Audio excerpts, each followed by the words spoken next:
This is a great example. I love talking about MarieTV. It's a fabulous thing. She's a business coach in New York. She's built a multi-million-dollar business, mostly with YouTube.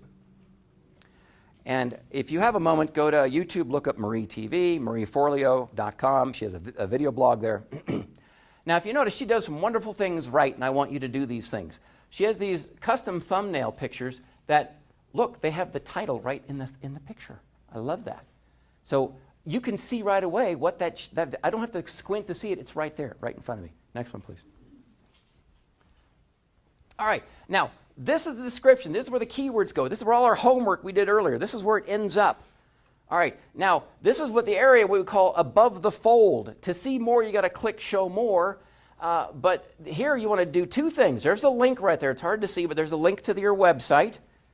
This helps YouTube find out who you are and what you're talking about, because if you link to a website with the same keywords as your video, they like that. And then you got a little lead that pulls you further in. I was in news for years, and so writing a lead is kind of an art to itself, but it's not that hard. Usually it starts with the question that your audience is looking for. So ask that question for your lead. All right, next page, please. All right, it's a little hard to see, but I've got I'll give you a place to find this as a close-up example. Or just go to Marie Forleo. All right, and this is easily chunked up information. You start with your own script. You can use YouTube as a transcript function where they'll actually pull the words out of your video for you. Or you can write something completely new. I think they've done that for here. Next one, please. And on the bottom, look at all these great links. Look at all this great content going to. You can go to your channel. You can go to her website. You can go to her other social media channels. You can send people anywhere you want. You can put your contact information. Anything you can do to help YouTube realize that you're an authority in your area. Put it down there. All right, next one, please. All right, here's another trick of the trade. This is called the call to action at the end of your video. Most of your videos should have this, a little short little clip at the end that tells your viewers what to do next. Here, it's kind of a complicated one. You don't have to get this complicated, but it's a really good one. Free ebook. Oh, click here, download something for free we talked about. All right, here's some other videos you can watch. Here's a subscribe button. You can do all kinds of fun things. But give them something to do next. Next one, please. All right, your goal with YouTube videos is to engage your audience by these three methods: subscribe, comment, and share. If you've spent any time on YouTube, you've probably seen some people with huge numbers of subscribers. YouTube loves that because they promote that. It's good for their advertising. The more people you can get to subscribe, the better. Qualified people is usually better because you want people who are related to your industry, but the more people who subscribe, the better. So always at the end of your videos, if you work with me, I will say at the end, don't forget to subscribe, don't forget to comment, don't forget to share your video with your friends. Remind people to do this stuff. All right, next one, please. Here on the subscribe function, their name pops up after they subscribe, but also this links to their channel. And so there's a lot of reciprocity. Oh, I got through that word. Reciprocity in social media marketing. Like with Twitter, if you want people to follow you, follow them first. Same thing with YouTube. If you want people to subscribe, find people in your area of interest and subscribe to them first, and they will come and subscribe to you. Same with once they subscribe to you, go subscribe to them. It's got to exchange back and forth. Now, what I like to do is, because it's hard to get the first bunch of subscribers, I ask all my friends, hey, subscribe. I will literally email my friends and say, would you subscribe to this channel, please? It doesn't hurt to ask. Next one. All right, these are comments. The one thing, comments are great for YouTube because YouTube sees them as fresh content. So every time someone puts a comment, YouTube goes, wow, searchable content. And that means these show up in searches. So if someone leaves a very detailed comment and someone else is searching on YouTube or Google, oftentimes these comments will show up as searchable things. So the best kind of comment is going to be a little long and it's going to really tell a story.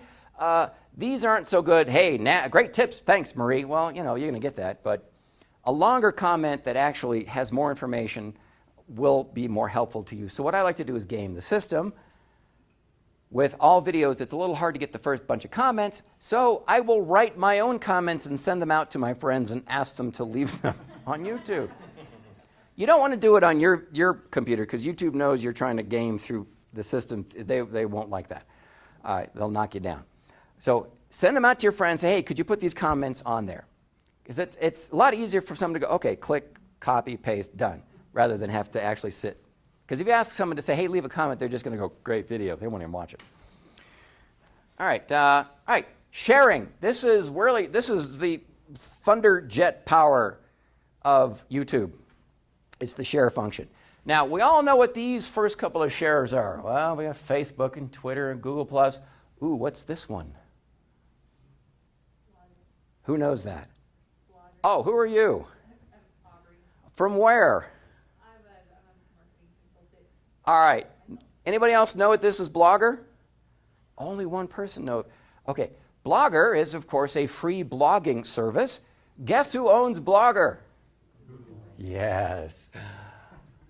And it's free. So go ahead and put your video and all that great text stuff you wrote for your video and put it up on Blogger. Next one, please. All right. This is used to be called Blogspot. It was Blogspot before, and then they bought it and changed it to Blogger. All right, so a friend of mine's got this blog. It's really simple. You just throw it up there, and you put your pictures, your videos, whatever you want. It's another place to put video for Google to search, and guess what? They love it when content agrees all over the place that points to you. It raises your rankings as an authority. I'll go back one. Well, no, we can go to that one. Okay, well, that's fine. Leave it there. All right, what is this one? Reddit. And?